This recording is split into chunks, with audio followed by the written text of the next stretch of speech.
प्यारे बच्चों, मैं स्नेहलता सिंह, प्रवक्ता नागरिक शास्त्र, एडी राजकीय कन्या इंटर कॉलेज गोरखपुर से कक्षा 12 के नागरिक शास्त्र विषय की क्लास में आप सभी का स्वागत करती हूँ। कक्षा 11 की भांति कक्षा 12 में भी नागरिक शास्त्र की 2 पुस्तकें हैं। आज हम द्वितीय पुस्तक स्वतंत्र भारत में राजनीति का तृतीय अध्याय नियोजित विकास की राजनीति का भाग 1 अध्ययन करेंगे। बच्चों, हमने प्रथम अध्याय में पढ़ा था कि राष्ट्र निर्माण की 3 चुनौतियां थीं। अखंड भारत का निर्माण करना, लोकतंत्र की स्थापना करना और सामाजिक आर्थिक विकास को प्राप्त करना। तीनों चुनौतियां कठिन थीं, लेकिन प्रारंभिक 2 चुनौतियों की तुलना में तीसरी चुनौती थोड़ी सी ज़्यादा कठिन थी, क्योंकि इस चुनौती से निपटने के लिए हमारे पास पर्याप्त संसाधन भी नहीं थे और यह एक ऐसी चुनौती थी जिसका समाधान तत्काल हो भी नहीं सकता था। तो आज हम उसी चुनौती के बारे में अध्ययन करेंगे। पाठ को आरंभ करने से पहले हम पाठ के मुख्य बिंदुओं पे एक दृष्टि डाल लेते हैं। अध्याय 3 नियोजित विकास की राजनीति। इस अध्याय में आपको जो सबसे पहले पढ़ना है वह है नियोजित विकास क्या है। उसके पश्चात हम देखेंगे कि नियोजित विकास को अपनाने की आवश्यकता क्यों पड़ी, विकास की धारणा, विकास के अर्थ क्या हैं और इस धारणा से क्या राजनीतिक टकराव हो सकते हैं, इसके बारे में भी हम अध्ययन करेंगे। विकास किन किन तरीकों से होता था, विकास के कौन कौन से मॉडल थे, इसको भी हम देखेंगे। नियोजन की प्रक्रिया को चलाने के लिए एक संस्था की आवश्यकता थी, उस संस्था को योजना आयोग कहते हैं। हम उस योजना आयोग के बारे में भी जानेंगे और योजना आयोग ने 5 वर्षीय योजना के माध्यम से इस नियोजन को पूरा किया। उस 5 वर्षीय योजना के बारे में भी हम थोड़ी जानकारी लेंगे। नियोजन की इस संपूर्ण प्रक्रिया में क्या विवाद उत्पन्न हुए, किन किन चीज़ों को लेकर के विवाद था, उन विवाद पे भी हम चर्चा करेंगे और इस संपूर्ण नियोजन की प्रक्रिया को अपनाने के बाद क्या परिणाम आया, उस परिणाम को भी हम देखेंगे। बाद के बदलाव, जो प्रक्रिया, जिस मॉडल को अपना करके, जिस विचारधारा को अपना करके हमने नियोजन की प्रक्रिया को शुरू किया था, क्या उसी प्रक्रिया को हम लंबे समय तक ले गए या फिर उस प्रक्रिया में कुछ बाद में चल करके बदलाव किया गया, इसके बारे में भी हम जानेंगे। तो बच्चों, आज प्रथम भाग में हम विकास के मॉडल इस बिंदु तक अध्ययन करेंगे। बाकी के बिंदुओं का अध्ययन हम भाग 2 में करेंगे।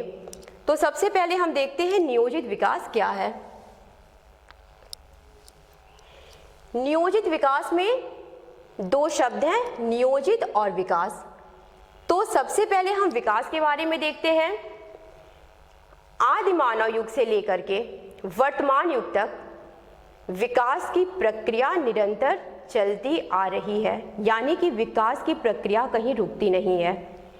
देश, काल, परिस्थिति और संसाधनों के अनुरूप इसके आयामों में बदलाव हो सकते हैं, लेकिन विकास की एक जो सर्वमान्य परिभाषा सभी देशों ने लगभग स्वीकार की है, वो क्या है कि व्यक्ति के जीवन की जो मूलभूत आवश्यकताएं हैं, रोटी, कपड़ा, मकान और शिक्षा, उसकी पहुंच समाज के सभी वर्गों तक हो। व्यक्ति के जीवन का जो स्तर हो, उसके जीवन के जो रहन सहन का स्तर हो, वो ऊंचा हो और निसंदेह देश आर्थिक समृद्धि को भी प्राप्त करे। तो ये तो विकास का अर्थ हो गया। दूसरा, हमें स्पष्ट करना है कि नियोजित विकास क्या है। नियोजित का मतलब होता है प्लान्ड वे में, अर्थात योजना बना के किसी कार्य को करना। तो इसकी हम थोड़ी परिभाषा देख लेते हैं नियोजित विकास की। योजनाबद्ध तरीके से सामाजिक आर्थिक विकास के लक्ष्यों को प्राप्त करना नियोजित विकास कहलाता है। अर्थात जब हम योजना बना के सामाजिक आर्थिक विकास को लक्ष्य को प्राप्त करते हैं तो उसे नियोजित विकास कहते हैं। बच्चों, आपने देखा होगा कि जब आप कोई कार्य शुरू करते हैं और जब उसमें आप योजना बना करके उस कार्य को संपन्न करते हैं तो आपको सफलता मिलने की संभावना ज़्यादा होती है। ठीक यही बात इसके साथ भी लागू होती है। यह राज्य के देखरेख में संचालित होती है, अर्थात नियोजन की जो संपूर्ण प्रक्रिया होती है वह राज्य की देखरेख में ही संचालित होती है। इसमें निश्चित समयावधि के लिए विकास योजनाओं को तैयार किया जाता है, अर्थात इसमें एक समय का निर्धारण कर लिया जाता है, जैसे 4 वर्ष, 5 वर्ष, 3 वर्ष, उतने समय के अंदर ही हमें उन लक्ष्यों को प्राप्त करना होता है। विकास की प्राथमिकताओं का निर्धारण कर उपलब्ध साधनों का आवंटन किया जाता है। विकास की प्राथमिकताओं, इसका तात्पर्य है कि विकास बहुत सारे क्षेत्र में होता है, विकास में बहुत सारे कार्य आ जाते हैं, लेकिन देश के लिए और देश की जनता के लिए जो विकास प्राथमिक होते हैं उनका हम चयन करते हैं और उनका निर्धारण करके जो हमारे पास साधन उपलब्ध होते हैं, जैसे भौतिक साधन, प्राकृतिक साधन, मानवीय साधन, तो उन साधनों का आवंटन किया जाता है ताकि उनका समुचित उपयोग किया जा सके। तो ये हो गया बेटा नियोजित विकास क्या है। तो बच्चों, आप समझ गए होंगे विकास और नियोजित विकास क्या है। अब हम इसके आगे देखते हैं। विकास की धारणा। बच्चों, विकास की धारणा पढ़ने से पहले हम आपको थोड़ा नियोजित विकास की आवश्यकता क्यों थी इसके बारे में भी हम चर्चा कर लेते हैं। भारतवर्ष में नियोजन की जो संपूर्ण प्रक्रिया अपनाई गई थी उसकी आवश्यकता 4 कारणों से थी। पहला तो था कि हमारे यहाँ जो साधन थे वो बहुत ही सीमित थे, अर्थात सीमित आर्थिक संसाधन थे, क्योंकि लंबे समय तक उपनिवेशवादी शोषण के कारण भारत की आर्थिक दशा बहुत ही दयनीय हो गई थी। विकास के जो तत्व होते हैं जैसे ढांचागत सुविधाएं, पूंजी, तकनीक, आर्थिक संसाधन, इन सब का बहुत ही अभाव था। तो इन अभावों को दूर करने के लिए और संसाधनों का उचित प्रयोग करने के लिए नियोजन की प्रक्रिया को अपनाई गई। दूसरी आवश्यकताएं थी जन आकांक्षाएं। जनता की आकांक्षाएं भी सरकार से बहुत ही बढ़ी हुई थी। उन आकांक्षाओं को पूरा करने के लिए भी नियोजन की प्रक्रिया की आवश्यकता थी। तीसरा, प्राकृतिक संसाधन का समुचित उपयोग। हमारे देश में प्राकृतिक संसाधन की कोई कमी नहीं है, लेकिन आर्थिक संसाधन और तकनीकी के अभाव में हम उन प्राकृतिक संसाधनों का उचित प्रयोग नहीं कर पा रहे थे। तो प्राकृतिक संसाधनों का उपयोग हम किस प्रकार करें, इसके लिए भी नियोजित विकास की आवश्यकता थी। और सामाजिक न्याय को प्राप्त करने के लिए, अर्थात गरीबों को, शोषितों को, पिछड़ों को विकास की मुख्य धारा से जोड़ने के लिए भी नियोजन की आवश्यकता थी। तो नियोजन की आवश्यकता इन कारणों से थी। अब हमारा टॉपिक है विकास की धारणा और राजनीतिक टकराव। इसमें बच्चों हम देखेंगे कि विकास का अर्थ सबके लिए अलग अलग होता है। बहुत सही बात है, क्योंकि विकास की धारणा स्पष्ट करना कोई साधारण कार्य नहीं है। विकास की धारणा और विकास के अर्थ सबके लिए, देश के लिए कैसे अलग हो सकते हैं, ये हम आपको एक उदाहरण के माध्यम से समझाएंगे। भारतीय संघ का एक राज्य है उड़ीसा। उड़ीसा की राजधानी भुवनेश्वर के जिला जगत सिंह में कोरियाई कंपनी ने पोस्को प्लांट लगाने की योजना बनाई। क्यों? क्योंकि उड़ीसा में लौह अयस्क के पर्याप्त संसाधन थे और अभी उनका दोहन बाकी था। उड़ीसा की सरकार ने अंतर्राष्ट्रीय इस्पात निर्माताओं व राष्ट्रीय स्तर के इस्पात निर्माताओं के साथ सहमति पत्र पे हस्ताक्षर किए। उड़ीसा की सरकार ने सोचा, अगर यह पोस्को प्लांट लग जाएगा तो पूंजी का निवेश होगा, राष्ट्रीय आय में वृद्धि होगी और इसके साथ साथ लोगों को रोजगार भी मिलेगा। ऐसा सोच करके उड़ीसा की सरकार ने अंतर्राष्ट्रीय इस्पात निर्माताओं और राष्ट्रीय इस्पात निर्माताओं के साथ एक सहमति पत्र पर हस्ताक्षर कर दिया। स्थानीय निवासियों ने इसका विरोध किया। जैसे ही यह खबर वहां के स्थानीय निवासियों को मिली, उन्होंने सोचा कि इससे हम विस्थापित हो जाएंगे और हमारे जो रोजगार है वो भी छीन लिया जाएगा। तो ये सोच के उन स्थानीय निवासियों ने इसका विरोध किया। दूसरी बात ये भी थी कि यह जो लौह संयंत्र का कारखाना लगने वाला था वह उड़ीसा के अति पिछड़े जिलों में था। पर्यावरणविदों को लगा इससे पर्यावरण प्रदूषित होगा। पर्यावरणविदों का मतलब होता है जो पर्यावरण के लिए कार्य करते हैं, जो पर्यावरण की चिंता करते हैं। उनको लगा अगर उद्योग लगेगा, खनन होगा तो पर्यावरण प्रदूषित होगा। इन घटनाक्रमों से राजनीतिक टकराव उत्पन्न हो गया। अब यहाँ पे प्रश्न ये है कि उड़ीसा को किस प्रकार के विकास की आवश्यकता है? क्या उद्योग धंधे लगा देने से उड़ीसा का विकास हो जाएगा, या अगर हम उद्योग धंधों को नहीं लगाते हैं और जनता के हित के बारे में सोचते हैं तो क्या इससे भी उड़ीसा का विकास हो जाएगा? संभवतः ये प्रश्न जितना कठिन है उतना ही कठिन इसका उत्तर देना भी हो जाएगा। ऐसी परिस्थितियों में क्या किया जाता है बच्चों कि एक सामाजिक समूह के हितों को दूसरे सामाजिक समूह के हितों पर तौला जाता है। इसके साथ ही साथ जो वर्तमान पीढ़ी है उसकी और आने वाली पीढ़ियों की हितों की भी एक बार तुलना कर ली जाती है। अर्थात जो विकास हो रहा है उसका लाभ सिर्फ वर्तमान पीढ़ी को ही मिल रहा है कि ऐसे विकास से हमारी आने वाली पीढ़ी को तो कोई नुकसान नहीं होगा। और निसंदेह पर्यावरण तो आवश्यक होता ही होता है। तो ऐसे में सरकार को क्या करना चाहिए कि विशेषज्ञों से सलाह लेनी चाहिए और विशेषज्ञ क्या कहते हैं यह सारी बातें सुनने के बाद ही सरकार को कोई निर्णय लेना चाहिए, क्योंकि अंतिम निर्णय लेने का जो अधिकार होता है वो सरकार का होता है।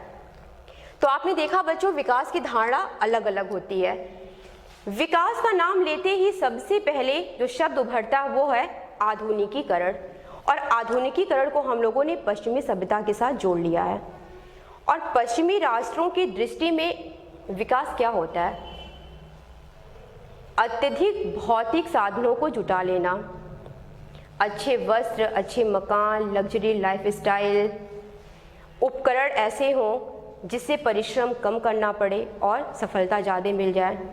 तो जाहिर सी बात है कि इस इच्छा की पूर्ति के लिए उनको इन यंत्रों और उपकरणों का उत्पादन भी करना पड़ेगा। तो पश्चिम देशों की दृष्टि में विकास का ये अर्थ होता है, लेकिन भारत की दृष्टि में विकास के हम उस अर्थ को नहीं अपना सकते, क्योंकि हमारे यहाँ अभी समाज में ऐसा बहुत से वर्ग थे जो कि विकास की मुख्य धारा से नहीं जुड़ पाए थे। लेकिन ये भी सत्य है बच्चों कि भारतीय राजनेताओं ने, भारतीय विशेषज्ञों ने और भारतीय जनता ने भी विकास के उन्हीं मानदंडों को अपनाया है जिन मानदंडों को पश्चिम राष्ट्रों ने स्वीकृति दी है। तो विकास का अर्थ आपने देखा, विकास की धारणा, विकास के अर्थ अलग अलग हो सकते हैं। इसके बाद हमें अध्ययन करना है कि विकास किन किन तरीकों से होता है।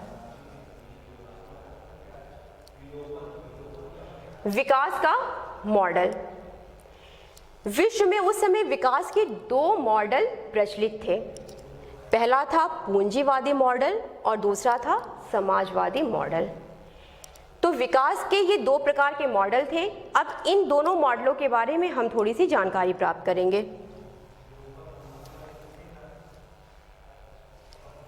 पूंजीवादी मॉडल। पूंजीवादी मॉडल को निजी क्षेत्र का मॉडल भी कहते हैं। यह मॉडल यूरोप व अमेरिका में प्रचलित थे, अर्थात यूरोप विशेष तौर पे जो पश्चिमी यूरोप था और अमेरिका में पूंजीवादी मॉडल को मान्यता प्राप्त थी। इसमें बड़े बड़े निजी उद्योगपतियों को अधिकार दिए जाते थे।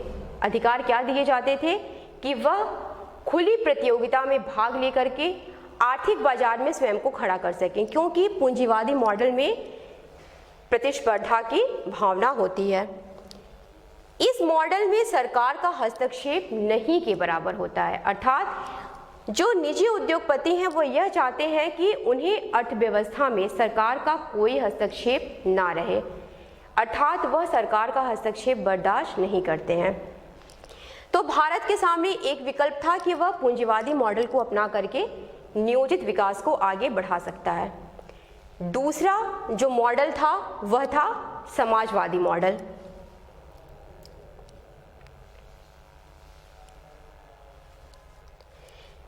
समाजवादी मॉडल, सर्वप्रथम इस मॉडल को साम्यवादी देश सोवियत संघ ने अपनाया था। सोवियत संघ में 1917 में क्रांति के पश्चात साम्यवादी शासन की स्थापना हुई और समाजवादी मॉडल को अपनाने वाला सोवियत संघ विश्व का पहला देश था। भारत के साथ साथ जो राष्ट्र नव स्वतंत्र हुए थे वह भी समाजवादी मॉडल में कहीं ना कहीं विश्वास रखते थे, समाजवादी विचारधारा में कहीं ना कहीं विश्वास रखते थे। समाजवादी मॉडल की जो सबसे बड़ी विशेषता थी वह थी कि इस मॉडल में उत्पादन व वितरण पर सरकार का नियंत्रण होता था, किसी निजी उद्योगपतियों को नहीं। तो यह व्यवस्था और बहुत ही महत्वपूर्ण थी और इसी व्यवस्था के कारण समाजवादी मॉडल को भारत और भारत के साथ साथ जो राष्ट्र नव स्वतंत्र हुए थे उस पर विश्वास था। अर्थव्यवस्था सरकार के द्वारा संचालित होती थी तो इसमें जनता का विश्वास भी प्राप्त था।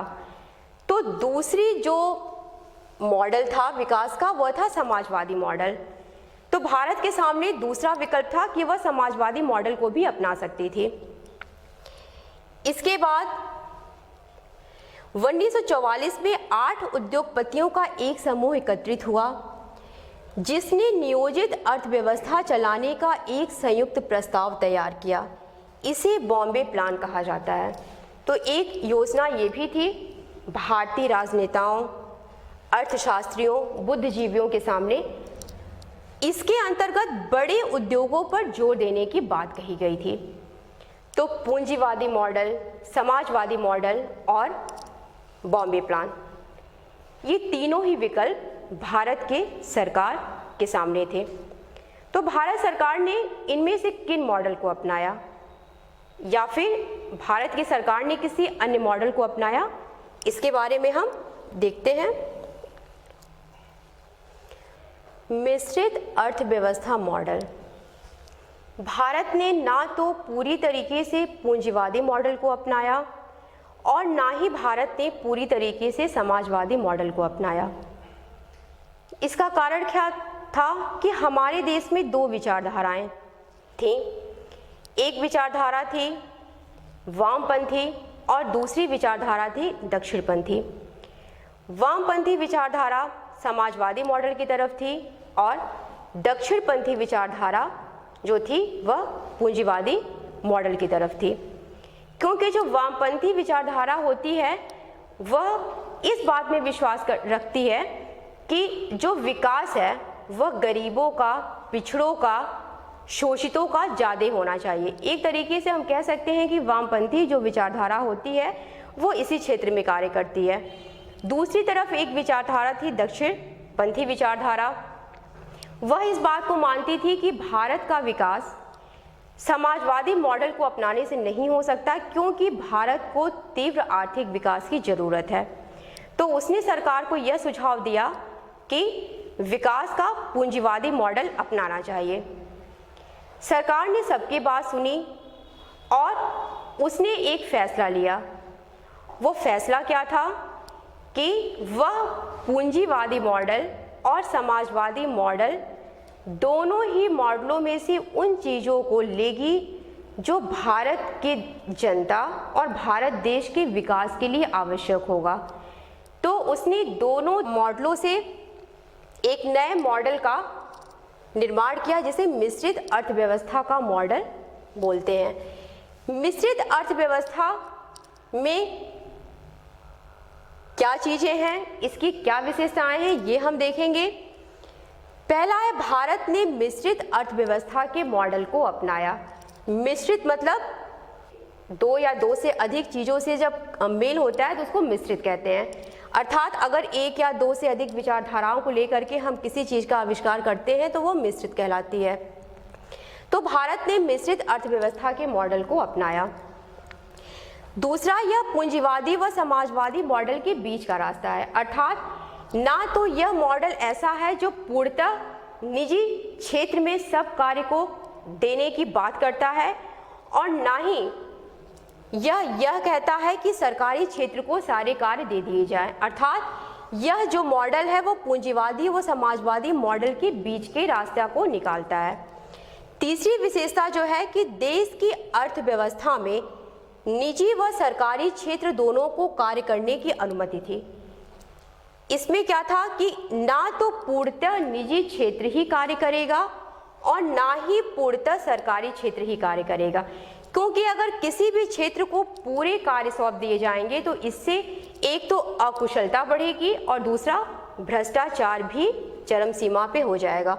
तो इसीलिए अर्थव्यवस्था में निजी व सरकारी क्षेत्र दोनों को कार्य करने की अनुमति दी गई। अब कार्यों का वितरण किस प्रकार किया गया, अर्थात कौन कौन से ऐसे कार्य थे जिनको निजी हाथों में दिया गया और कौन कौन से ऐसे कार्य थे जिनको राज्य के हाथ में अर्थात सार्वजनिक क्षेत्र में दिया गया। खेती, किसानी, व्यापार और उद्योगों का एक बड़ा भाग निजी हाथों में दिया गया, अर्थात निजी हाथों में क्या आया, खेती, किसानी, व्यापार और उद्योग, इस पे निजी क्षेत्र को कार्य करने की अनुमति दे दी गई। और सरकारी क्षेत्र में कौन कौन से कार्य आए, भारी उद्योग, व्यापार का नियमन, कृषि क्षेत्र में हस्तक्षेप, ये सब राज्य के अधिकार क्षेत्र में आए। तो इस प्रकार मिश्रित अर्थव्यवस्था के मॉडल से यह निश्चित कर दिया गया कि सरकार विकास को कैसे आगे बढ़ाएगी और कार्यों के बंटवारा करने के बाद कौन से कार्य निजी हाथों में दिया जाएगा और कौन सा कार्य राज्य के हाथ में दिया जाएगा। सरकार की इस मॉडल को अपनाने के पीछे मंशा ये भी थी कि विचारधाराएं में कोई बहुत टकराव की स्थिति ना उत्पन्न हो, सभी लोग खुश रहें और सभी क्षेत्रों का विकास हो। इसलिए सरकार ने मिश्रित अर्थव्यवस्था के मॉडल को अपनाया और इसी मॉडल को अपना करके विकास की प्रक्रिया को आगे बढ़ाया। इस मॉडल की कुछ सकारात्मक बिंदुएं भी हैं और कुछ नकारात्मक बिंदुएं भी हैं। सकारात्मक बिंदुओं में हम कह सकते हैं कि निजी क्षेत्र और सरकारी क्षेत्र जब दोनों को कार्य करने की अनुमति दे दी गई तो इससे कार्यों का बंटवारा हो गया, जिससे कि कार्य करने में कुशलता हुई और एक ही क्षेत्र को समस्त कार्य नहीं करने पड़े। दूसरी, इस क्षेत्र का जो सबसे बड़ा सकारात्मक परिणाम ये हुआ कि इसमें हमने समाजवादी तत्वों को भी शामिल किया था, अर्थात कि हमने इस बात का ध्यान रखा था कि समाज के जो शोषित हैं, जो वंचित वर्ग हैं, उनका विकास किया जाएगा और वह विकास राज्य की देखरेख में ही होगा। तो यह दो महत्वपूर्ण सकारात्मक परिणाम मिश्रित अर्थव्यवस्था मॉडल के हो गए। इसके कुछ नकारात्मक परिणाम भी उभर करके आए, जैसे लोगों ने यह कहा कि निजी क्षेत्र में महत्वपूर्ण कार्यों को दिया गया, जिससे कि जो समाज का एक वर्ग था गरीब, वह ज़्यादा लाभान्वित नहीं हो पाया और सरकारी क्षेत्रों में अकुशलता बढ़ गई। तो यह मिश्रित अर्थव्यवस्था मॉडल के सकारात्मक और नकारात्मक परिणाम हो गए। तो बच्चों, आज हमने इन बिंदुओं पर चर्चा की कि नियोजन क्या होता है, इसके मॉडल कौन कौन से थे, सरकार ने किस मॉडल को अपनाया, क्यों अपनाया। इसके बाद हम देखेंगे अभ्यास कार्य। आपके नागरिक शास्त्र विषय में 5 प्रकार के प्रश्न पूछे जाते हैं। बहुविकल्पीय, जिसमें 4 ऑप्शन होते हैं और इसमें एक ऑप्शन पे आपको क्लिक करना होता है, अर्थात एक सही ऑप्शन आपको चूज करना होता है। दूसरा प्रश्न जो होता है वह अति लघु उत्तरीय होता है, जिसका उत्तर हमें 1 से 2 लाइन में देना होता है। तीसरे प्रकार का प्रश्न होता है लघु उत्तरीय, जिसमें हमें 5 से 6 लाइनों में जिसका उत्तर लिखना होता है। चौथे प्रकार का प्रश्न पूछा जाता है लघु दीर्घ उत्तरीय, जो 200 शब्दों का होता है और पांचवा और लास्ट प्रकार का प्रश्न होता है दीर्घ उत्तरीय, और इसका उत्तर कम से कम हमें 2.5 से 3 पेजों का करना पड़ता है। तो प्रथम भाग में हम आपको 3 प्रकार के प्रश्न देंगे, बहुविकल्पीय, अति लघु उत्तरीय और लघु उत्तरीय। तो इसमें जो पहला प्रश्न है, भारत में पंचवर्षीय योजनाओं का विचार किस देश से प्रभावित है, अर्थात भारत ने जो पंचवर्षीय योजना लिया वह किस देश से प्रभावित होकर के लिया, अमेरिका से, ब्रिटेन से, सोवियत संघ से या चीन से। आप इसमें से देख लीजिएगा। प्रश्न 2 है, नियोजित विकास का क्या अभिप्राय है, अर्थात नियोजित विकास किसे कहते हैं, इसे आप 1 से 2 वाक्यों में लिखेंगे। तीसरे प्रकार का प्रश्न है, विकास के 2 मॉडल कौन कौन से हैं, भारत ने किस मॉडल को अपनाया, उसके बारे में आपको थोड़ी सी अपने कॉपियों में उसका उल्लेख करना है। तो बच्चों, आज हमने जो यह नियोजित विकास की राजनीति चैप्टर का भाग 1 पढ़ा, इस भाग से हमने क्या सीखा। अर्थव्यवस्था किसी भी देश की कितनी भी मजबूत क्यों ना हो, हम कोई भी मॉडल अपना लें, हम विकास के किसी भी तरीके को अपना लें, लेकिन जब तक वह विकास समाज के आखिरी व्यक्ति तक नहीं पहुंचेगा, अर्थात उस विकास का लाभ समाज में रहने वाले प्रत्येक व्यक्तियों को नहीं मिलेगा, तब तक हम उसे विकास नहीं कह सकते हैं। इसीलिए विशेषज्ञों को, आर्थिक योजनाकारों को, हमारी सरकार को विकास का निर्धारण करते वक्त एक चीज़ अवश्य ध्यान देना चाहिए कि उससे समाज का प्रत्येक तबका लाभान्वित हो। आशा करती हूँ बच्चों, आज आपने जो पढ़ा वो आपको अच्छा भी लगा होगा और आपको समझ भी आया होगा। धन्यवाद।